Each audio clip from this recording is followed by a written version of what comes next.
On today's Into the Box, we are going to have a little history lesson.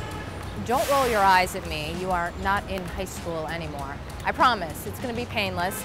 And New York City architecture, by the way, is freaking cool and kind of sexy. If there's nipples involved, which, boys and girls, I'm pleased to say, there are. Several of them, in fact. So stand by and let's take a walk down memory lane, shall we?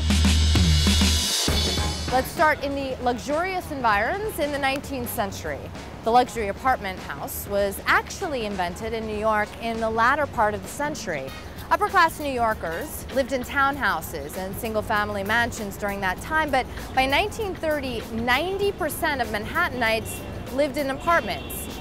To real and potential tenants, developers borrowed the word apartment from the French to make the new buildings sound more fashionable. Kind of like on Craigslist when apartments are listed as quaint and cozy and some other BS to get you to live in a crack den. Anyway, the word and the lifestyle stuck. And we're gonna stick for this history lesson to the Upper West Side, where I'm currently standing on 72nd and Central Park West in front of the first luxury apartment building in Manhattan. It is the Dakota, and it was built back in 1890. The Dakota got its name because it was located so far west and so far north of the hubbub of the city that everybody thought it was a folly, a big joke, like living in the Dakota Indian Territory. Today, the building is best known as the home of former Beatle John Lennon, who moved here back in 1973, and as the site of his murder in December of 1980. Lennon's widow, Yoko Ono, still owns an apartment here.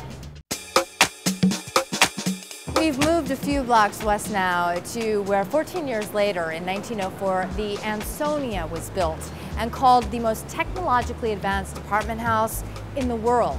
In fact, it was the first air-conditioned building in New York City. The residents here included many noted musicians such as Igor Stravinsky and Enrico Caruso. No, wake up. Here's where the nipplage comes in, and it comes in big, baby. Orgy big.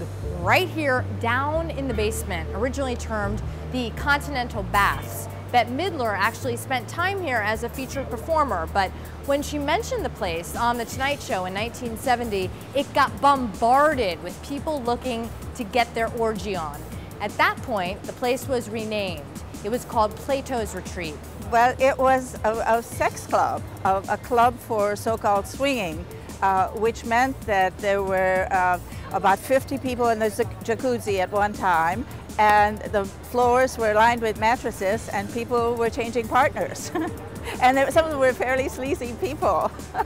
Before long, up to 200 couples a night were forking over a $30 cover charge, plus a $5 six-week membership fee for an unlimited buffet of bagels, lox, chicken salad, wine, scotch, and sex.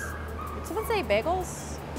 Anyway, the place was netting like 90 grand a month before AIDS, declining revenues, and the New York City Board of Health ultimately shuttered Plato's in 1985. So that's it for today's history lesson. My kind of class: real estate, sex, and bagels to boot. Life is good here in New York City. I'm Rachel Natalie Klein. We'll see you next time on Into the Box.